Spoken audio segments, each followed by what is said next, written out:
Shalom, and welcome to another edition of Parsha Talk. I'm Rabbi Elliot Malamet, back in the United States in Highland Park, New Jersey, Highland Park Conservative Temple Congregation on Shemet, and my good friends, Rabbi Barry Chesler, Solomon Schechter, Day School, Long Island, Rabbi Jeremy Kalmanowski in New York City on Sheikh Chesed. It's great to see you. Great to be back in this continent. Had a wonderful time in Israel, but so now we're back to Beha'alotkha. I think they did it. I wasn't there last Shabbat, so I was here this Shabbat. Last Shabbat, Beha'alotkha is our parsha, our amazing parsha. Beha'alotkha starts off with a picture of the Nerot, the Menorah. Beha'alotkha et Nerot el mu pnei ha-menorah. So lighting the candles, lighting the wicks of the menorah towards the center of the menorah. Ya'iru shivat ha-nerot, a beautiful emblem, of course, the menorah, which then gets depicted in a lot of ancient Israel, a lot of coins, and of course the most prominent depiction of the ancient menorah on the Arch of Titus, right? You recall that? And some comments. What's that?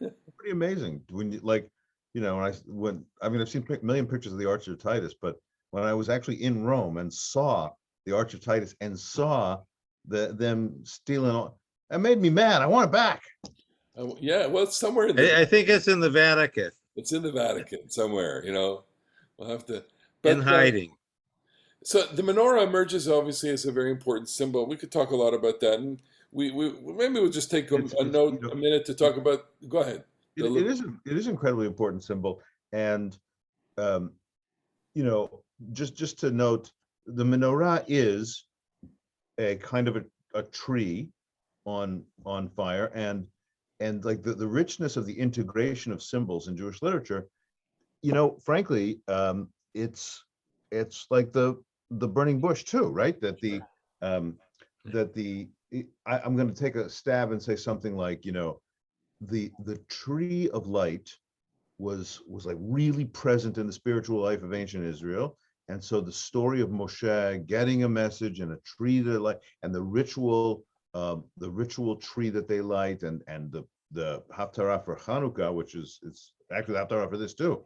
The Beha'alotkha is Zechariah with the image of the olive trees, and like sending their pipes directly to a tree, or the olive trees send the pipes directly to the menorah, and they fill up the menorah with oil. It's really quite stirring.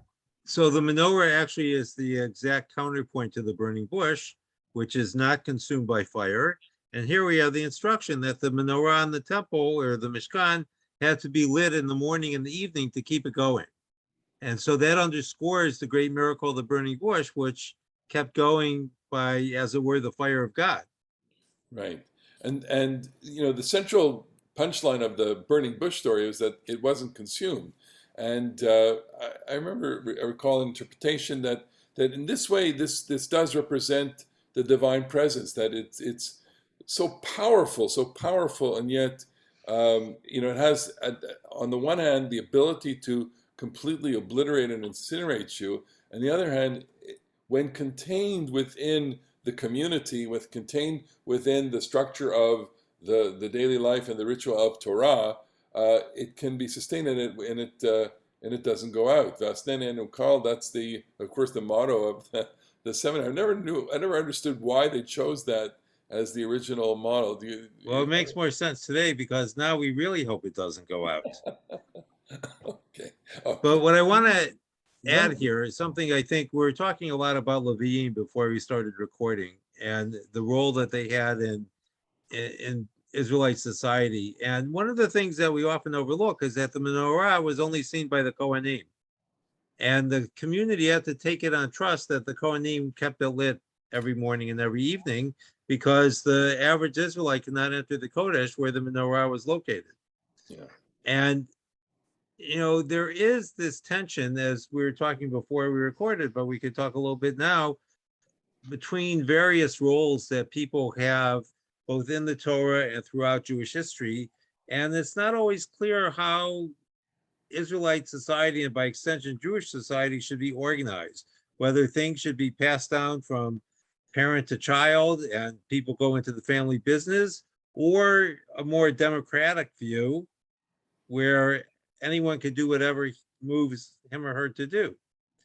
And what we have here with the menorah, this wonderful midrash that Rashi brings, who suggests that Aaron was upset after the 12 princes brought their gifts because the Levites had no gift to bring. And God assures him that he'll have a better gift. He will light the menorah. And so, of course, Aaron is pacified.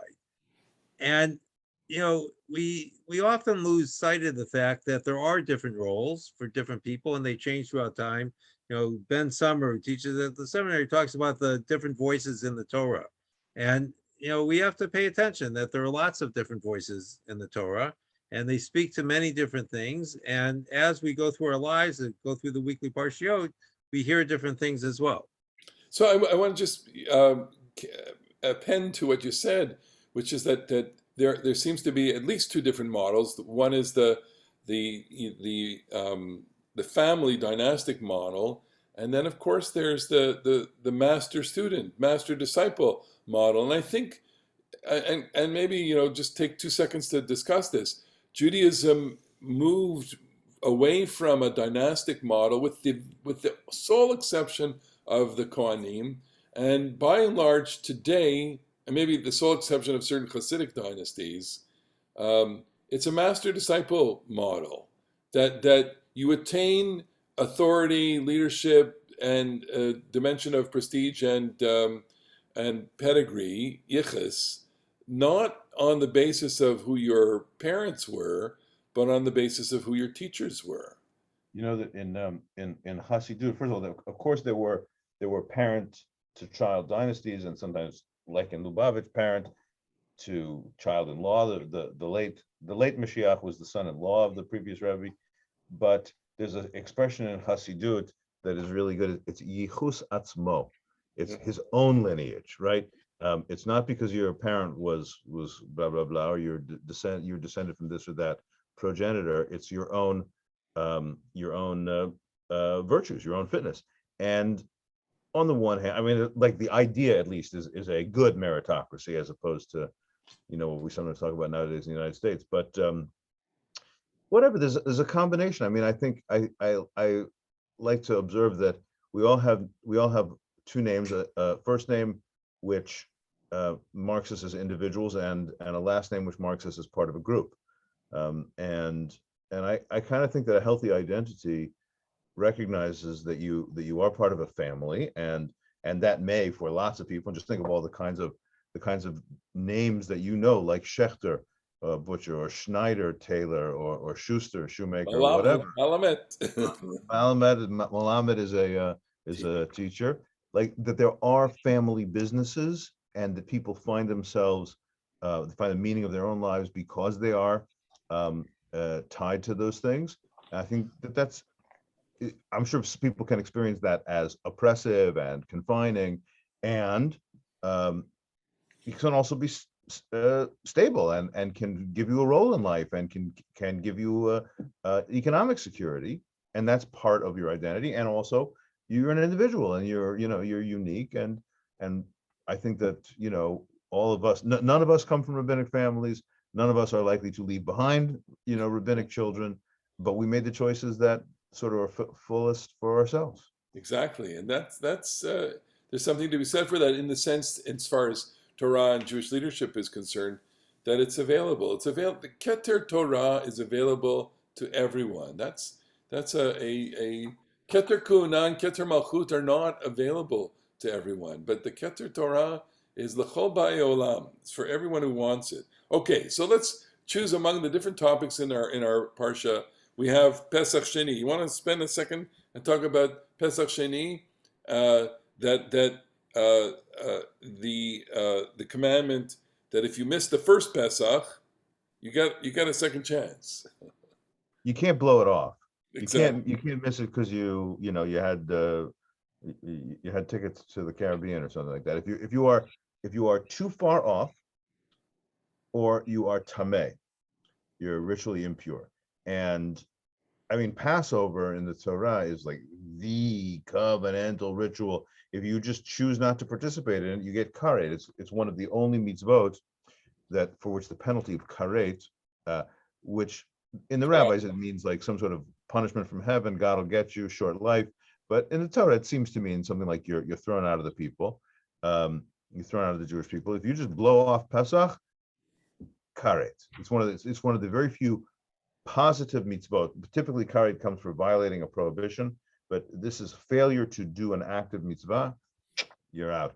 But if you were ritually impure and you simply could not go to the temple to celebrate Passover, or you were Medinat Hayam, you were selling that Eretz Yisrael olive oil off in Italy or whatever, and you could not make it, you get a second chance. So when things are beyond your control, we really, really, really want everyone to participate in the communal covenantal ritual. So if you just can't, we'll try to find a second chance mechanism. So this establishes the Israelite identity, that you have to do it in order to belong to the people. And it, in a sense, highlights another covenantal ritual, which is done by the person unconsciously or subconsciously, and that's milah, circumcision, where the 8-day-old baby is unaware of what's happening to him. That's one way of joining the community. But eating the Korban Pesach is the adult version of that ceremony of identification. And it's instructive that in the context of our Parsha, that people come to Moses feeling bad that they could not offer the Korban Pesach, because that need to identify with the people was so strong. And there's a lesson, I suppose, for the Jewish community today that, part of being Jewish requires positive validation. It can't just be something that you're born into. You have to do something to maintain your connection. Right, This to me is huge. What you just said is huge, because we are all obviously it's no surprise to the three of us. It's no surprise to anybody who might be tuning in here, the throngs, the cast of thousands. But the difference between ascribed identity and chosen identity is huge. It's in American Jewish life. It's just playing more and more and more. Fewer things are. That's just what you are, and more things are. I choose to identify with X or Y or Z, and those things might be, like various kinds of, identities that people have. I don't think that for our grandparents, being Jewish was a choice in any reasonable way, right? Like they were Yiddish speaking people from Eastern Europe. What were they going to be? Were they going to be something else? They're going to be something else. And even if they did nothing, as a friend of mine said at his mother's funeral, she didn't practice Judaism. She didn't have to practice. She was very good at it. Like she wasn't observant, but she was like utterly Jewish. And that's obviously just not true for people who are born in America and several generations on. And so the identification thing has to be more active than it once was, which is now one just last asterisk though on this point. It is interesting to me that by far the two most observed things remain in American Jewish life: Passover and circumcision. Like, these things were so old, they're so deep that people find it harder to walk away from. So, and to reiterate what you said, Barry, about Passover as an adult affirmation, an adult ritualized or reenactment of the covenant. Obviously, the only surgery performed on the animal, which of a kind of finite form, but they're both blood rituals. In other words, one that's done on an annual basis, and so both of them are critical in the life of the community. Of course, circumcision only on the male population, but the Korban Pesach for the entire population. I think that's important. Why don't we move to another theme in this parsha? We didn't really talk about it before, but there's a lot of movement here. This movement that I'm struck by the text that says Vayhi b'hashana hashenit b'chodesh hasheni. It was in the second year, second month, 20th day of the month. Na'ala he'anan me'al mishkan ha'edut. The cloud goes up Vayis'u b'nei Israel. And so the children of Israel now move. And this is the first time that we see movement here. And of course, Bamidbar is all about movement from place to place. Back in Vayikra, we were really stationary, and moving. This book gives us this sense that movement will entail all sorts of challenges, geographical, environmental, survival challenges, and also political challenges that will come, of course, in future parshas. But one of the and of course the central verse of movement is Vahi bin So Aaron as the ark moved. Barry, I just want to we talked about this. We did a little bit of this for my synagogue last night. Your point on the ark as the portable Sinai, or taking Sinai with you, and if you could just highlight that for a second for us. So the two verses by He bin So Aaron by Yomer Moshe, when the ark is in motion, we call to God to arise and to scatter our enemies. And then when the ark is at rest, we ask that God rest with us as well. And the imagery in the Torah is military imagery. And I was thinking of that quite perplexing line in Naz Yashir, God described as an Ish Melchama, a man of war. But for us, we recite these two verses in the Torah service, because for us, the ark represents the Torah, not the presence of God that goes out to war and comes back from war, but God's teaching. And there are two foci for ancient Israel: Jerusalem with the Beit HaMikdash, which was stationary, and Sinai, which is where we receive the Torah, at least in the rabbinic imagination. Certainly there is a revelation of God. And that image of Sinai is something portable. And the portability is represented by the ark and the community that we saw so carefully described in the earlier portions of the Midbar, where the camp is in motion and the ark representing God's presence in the community is in the center of the community, so that God goes with the people wherever they go. It's not just the cloud that's leading the people, but the ark in the center of the community, which represents the presence of God. Right. And so, and what we've done, in the synagogues, we've kind of mapped out that story in the synagogue, both in architecture and also in worship, that a person comes to synagogue and comes into the desert, and is playing a role that they're finding their way back to the ancient story by being present, and saying these and other verses. Ma tovu alecha Yaakov is a classic example of that. It will occur later on in Parshat Balak, where you enter the synagogue, you're really entering into the world of the desert, and so this dynamic of leadership plays itself out in the parsha. Certainly, the people who have not stopped complaining since they left Egypt are complaining again, and they miss. Don't you love this verse? Zacharnu et hadaga asher nochal b'Mitzrayim chinam. We remember the fish that we ate in Egypt for free. Et hakishuim ve'et ha'avatichim. It was the California roll. They were having sushi.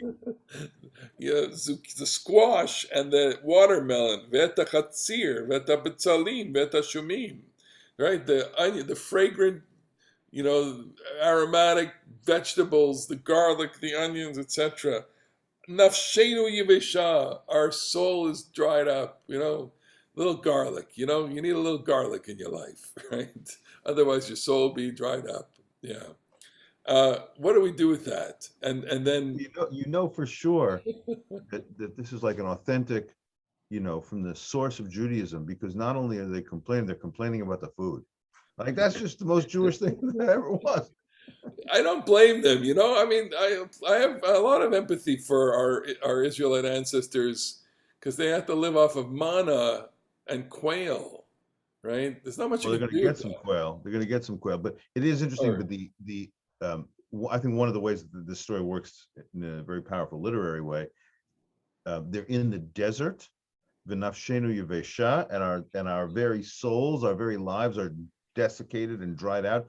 And we remember there was fish in that river, that biggest river in the world, and there was watermelon and squash or okay. cucumbers, and just the moisture of the Those food. are they're water vegetables. They're Yes, the watermelon, squash. the moisture of the food, you can Exactly, hear them. exactly.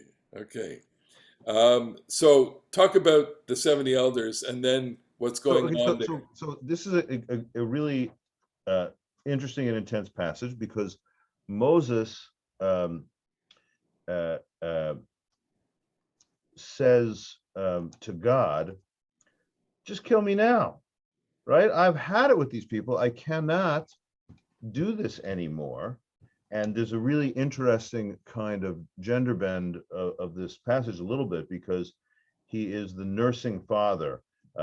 It's you told me to carry this people in your bosom, kasher yisahu min et hayonek, as the nurse, masculine named nurse, carries the sucking child. Moses is like the nursing parent, the breast, so to speak. Um, and he can't really do that, or he can't do it successfully, or perhaps, I mean, you could play with this in some sort of interpretive or homiletical way. The frustration of the male who cannot in fact be the mother, and God, you're gonna give them. God has promised, I'm gonna give them meat. Come on, there's hundreds of thousands of these people, and God gets mad at him because God says, "What? You don't think I can do it? Hayad Adonai Titzar." God isn't powerful enough to do that. So there's a little bit of a conflict between God and Moshe, and Moshe finally says, Im kachat oseli hageni naharo, just kill me now. I can't take this terrible job anymore. God says, tell you what, I'm going to do something. I'm going to really do something special for you. Gather me up 70 elders. It's a little confusing because if there are 12 tribes and you need the same amount from each, you're going to get 72 elders, which maybe is what happens as far as it's like about 70. Gather me up about 70 elders, or it's 70 specific, and two of there are two who don't show up, or named Eldad and Medad, and either they are numbers 71 and 72, or they're numbers 69 and 70, and there's 68 who show up and two refuse to show up. And they seem to kind of, Eldad and Medad seem to kind of avoid the call to prophecy, but it finds them anyway. They like Jonah, perhaps Jonah ben Amittai, they perhaps like are trying to avoid it, but it doesn't work. God finds them anyway. And so these folks have a moment of prophecy, and that's like, I guess it's this great demonstration to the rest of the people. Really, the Lord is here, and it's not just Moses, leading us on his own recognizance or whatever. God is really here, and so that seems to at least in this temporary moment, even though they don't keep prophesying, that seems to take the burden off of Moses. And then there's this great thing that happens, which is so wonderful. After Eldad and Medad, everybody gets this momentary, ecstasy of prophecy, but Eldad and Medad, they keep it, they keep going, and they're doing it off in the camp, not even in the central tent of meeting or something. And Joshua says to Moses, you gotta arrest these guys. They're a challenge to your leadership. And Moses says, no, don't you understand? Wouldn't it be great if all of the Lord's people were prophets? This is what we're really headed for. It's not that I'm the boss and you guys are my flock. Let me Not quote that it. I'm Umi yiten kol am Adonai nevi'im. Right? what did it work? I want everybody to have this close relationship with God. And that's, to me, strikes me as a spectacular piece of Mosaic leadership. It's like, yeah, we have a hierarchy. Yeah, I speak to God and you guys listen, and I'm really finding this job hard, and I'm tired of that.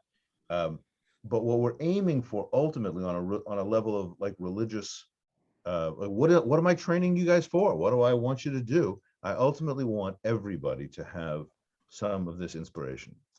So this points back in part to our earlier conversation, because the first being to help Moshe here is God. So that suggests a vertical relationship. When Moshe gathers the 70 elders, that's a horizontal relationship. That's an elite community about him.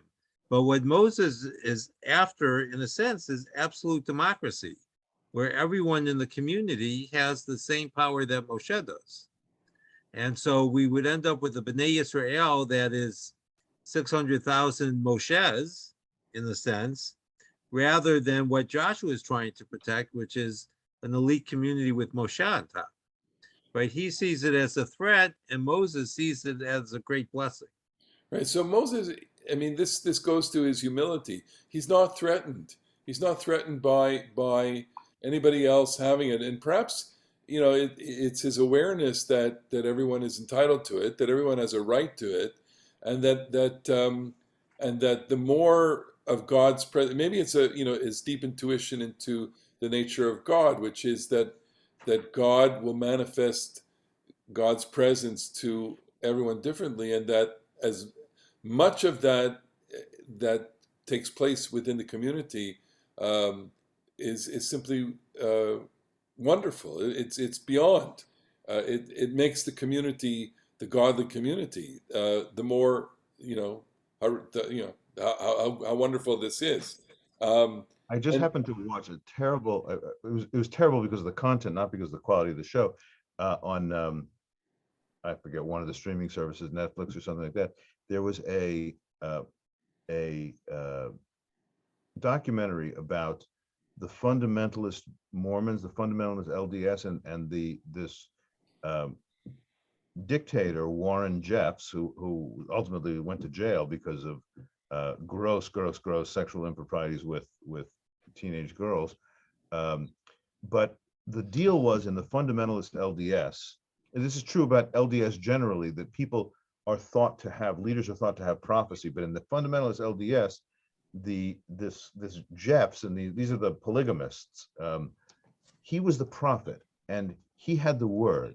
And when people such as 14-year-old girls would tell him, I don't want to get married to this guy or whatever, he would say, well, do you think that you know more than the prophet? And he would use that ostensible prophecy, which is obviously morally reprehensible in lots of ways, but one of the ways it was morally reprehensible was he used it to undermine other people's experience of their own lives.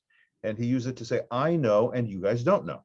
And there's always going to be a temptation in a religion that is based on knowledge. If you go to your halachic posek, says, I don't know how to behave, and the posek says, listen, I do know how to behave, and I'll tell you what to do. That can happen in a way which is undermining of people's own autonomy and undermining of their own dignity and their own control of their own lives. And so there's always a temptation. And what Moses is so great about here is ultimately, I don't want to tell you I know and you don't know. I want to tell you I know, and I'm showing you the way that you can also know. Interesting. So we would be remiss if we didn't conclude with the story of Miriam and Aharon and Moshe. I mean, that's really the coda to this parsha. It says, "Vatidaber Miriam va'Aaron b'Moshe." They speak about Moses, that is, Miriam and Aaron speak alodot ha'isha kushit asher lakach, about the Cushite woman, who she is, what she is, and what are they saying? So I'm going to turn to I'm going to flip a coin here. Okay, Jeremy, you win. Go ahead. I win, huh? Talk about her. So this is tremendously interesting. There's lots of tremendously interesting midrash. I think that the contemporary reader contemporary American reader hears that they complain about the Ethiopian woman. It sounds like he had a black wife and they didn't like it. It sounds like there's a racism thing going on here. And so I've heard lots of contemporary Americans say that Miriam and Aaron get a rebuke because they're of a kind of implicit or not implicit, explicit racism against Moses's Cushite wife. Well, I don't want to, and then God comes out in a whirlwind, and Miriam is stricken with leprosy, and Aaron says, Moses, we got to do something, and Moses prays, and she's healed, and Miriam is her suffering is told with ultimately a story of divine healing. The Alodota Kushit Asher Lakach, the Cushite wife, the Ethiopian wife that he took, like I said, so it's, I think, a common read in American life to read it. He should not have married the black woman. What's interesting to me is, in addition to that reading, which is cogent, is that the classical midrash has a kind of a different take on it, which is that Moses married another woman and then was kind of celibate because he was with God all the time. He was not doing his husbandly duties to the poor Ethiopian woman that he had just married. And so Aaron and Miriam, according to the Midrash, which didn't know that it was supposed to be embarrassed about racism or whatever, the Midrash says the problem wasn't that he married her, is that he married her and then was apart from her. Yeah. So I think that's a tremendously, and you'll see that one in Rashi. There's another couple of possible interpretations, but I like the fact that the sages and Rashi, as he quotes, it's not like they're apologizing for the racist. They didn't know it was racist. Maybe the race wasn't a concept for them. I don't think race was a concept in the Bible in general, but that's a longer conversation for our time. Barry, you want to weigh in on this one? Yeah, I would draw our attention to Moses being described as Ishanav Ma'od. He is an exceedingly humble person, which provided a nice segue from your earlier comment about Moses' humility. And what we have here is kind of an example of the rabbinic understanding of the phrase "tafasa merubah lo tafasa." When you grab too much, you lose everything. So Miriam and Aaron want to be as important in God's eyes as Moshe. And they lose for that thought. Moses, of course, the way that God describes it is special because God speaks to him panim el panim, face to face, whatever that means, with an unformed being and a human being in direct contact. And Miriam and Aaron are only receive God's word through dreams and riddles. Miriam and Aaron want more, and Miriam is stricken as a result.